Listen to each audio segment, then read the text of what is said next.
Strawberries are surprisingly straightforward to grow, even in small gardens. And let's be honest, nothing beats the taste of a home-plucked strawberry. Just delicious. And of course, growing your own fruit at home makes it so much cheaper than the stuff you'll buy in the supermarket. I get quite a lot of fruit at home from, well, relatively few plants. And perhaps the trickiest thing about growing strawberries, especially if you've got a young family like me, is keeping the kids away. And many varieties are just as happy growing in hung baskets and tubs as they are in the ground. And the great thing about growing them in tubs is it keeps the mice and the slugs away. Now, to grow enough fruit to make lots of jam, you're going to need a fair few plants. However, if you just fancy a sprinkle of strawberries over your cereal or the occasional smoothie, 4 or 5 plants is plenty.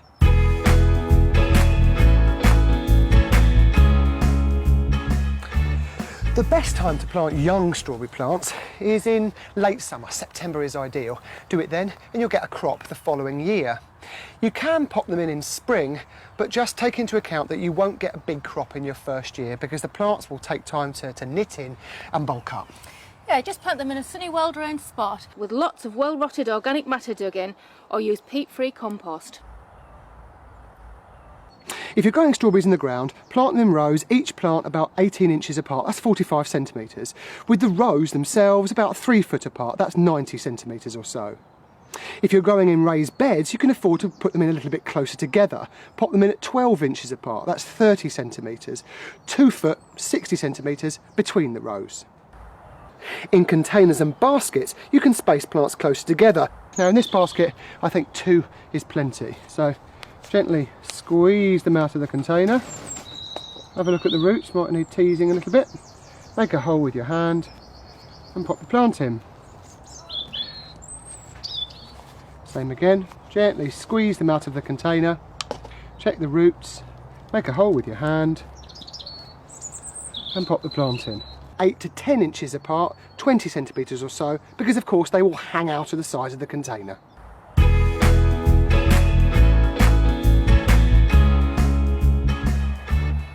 As your plants come into flower, which will usually be late April or May, place straw underneath the plants that grow in the ground, of course.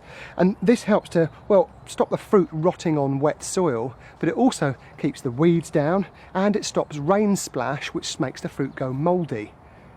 What's more, it also keeps slugs and snails at bay.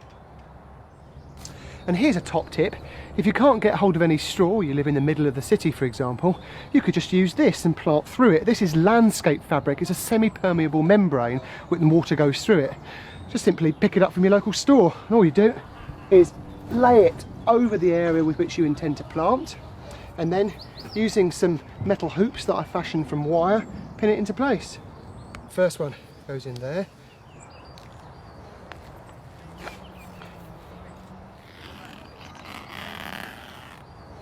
Once you've laid your membrane out and pegged it down, you just go in and you make a sort of cross shape using a Stanley knife or a pair of scissors where you're going to plant each plant.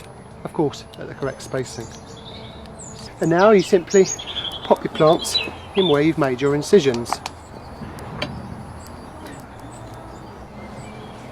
In mid to late May time, you'll notice that your young strawberry plants will start producing lots of runners. And these are the spaghetti-like stems that you'll find that will creep along the soil and emanate from each plant. Now, before fruiting, you want to go in and remove as many runners as you can, because the plant's natural tendency is to put all its energy into growing the runners and not into growing the fruit. And after all, that's why we're bothering to grow the crop. Now, you can actually propagate new plants from these runners, but if you plan to do that, you need to sacrifice a couple. So we've got 6 plants here. I would suggest that you grow, say, 5 plants for the fruit and 1 plant you allow to grow the runners, which you can then propagate from. With plants growing in baskets and containers, you don't need to remove all of the runners, but I would suggest that you go in and remove at least half, otherwise you'll find you won't end up with such a big crop as you expected. Strawberries, both in containers and in beds, are pretty hardy, but water regularly so that plants don't dry out, and feed them every 2 weeks or so with a good plant feed. You might find that slugs and snails are a problem too. If they are, first up, go in and check that your straw is nice and snug around each plant. And if the problems persist, then you'll need to think about using things like coffee grounds perhaps, or crushed shells, or copper slug rings which you place around each plant. Along comes the slug or snail, tries to crawl up, peels off in disgust because it gets a mini electric shock. You could use slug pellets, but if you do, go for one which is approved for organic use, because these are so much safer around edible crops, and of course if you've got children, wildlife and pets too. Birds love strawberries, but they're really easy to protect with a frame of bamboo canes and netting. Just make sure your netting doesn't directly touch your plants, or else the birds will just peck through. And don't forget to tuck the edges in as well. In the first year after planting, you'll find that your strawberry plants aren't particularly prolific, especially if you planted in autumn. However, keep your plants well watered and keep on top of the pests and diseases, and you'll find that years 2 and years 3 will give you a bumper crop. After year 3, you'll find that the quality of your strawberry plants starts to reduce, and at that point they become quite susceptible to pests and diseases. So you'll need to replace your plants at that point with some baby plants full of vigour. But here's a top tip. I'd plant a little row of strawberries every single year, and that way you'll get a little bit of a rotation going. As the new plants start growing and reaching the peak of perfection, you'll find that the older ones will just disappear and will stop producing, and you go in and dig them out. And do this regular planting every year and you'll find that you'll never need go without.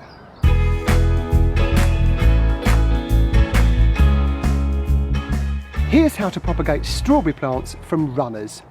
It's dead simple really. All you do is look for a runner emanating from the plant, and you'll find at the end of it, or sometimes midway along, there'll be a little plantlet growing, and that's potentially a new plant. What you do is you get a pot like this, fill it with good quality soil or compost, then position the pot in the ground, level with the surrounding soil, adjacent to where your little plantlet is. And then you get the runner with the plantlet, you position the plantlet in the middle, and then using wire hoops to hold it in position. Then, come autumn time, and not before, you simply go in and you sever the runner between the parent and the baby. Don't do it before because, well, you want the little baby to have time to rely on its parent so that it bulks up nice and big. And then come autumn time, lift the container or the pot out of the ground, and hey presto, there you go, a new little plant. Now this little plant will need protection over winter, so pop it in a greenhouse, on a kitchen windowsill or conservatory if you've got one. And then come spring, when the ground's not frozen or waterlogged, plant it out.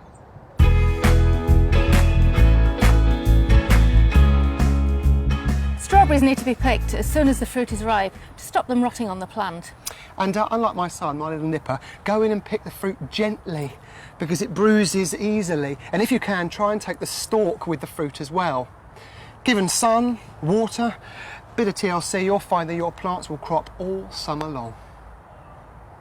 To find out how to grow other fruit and vegetables, and for other general gardening tips, check out the links at the end of this film.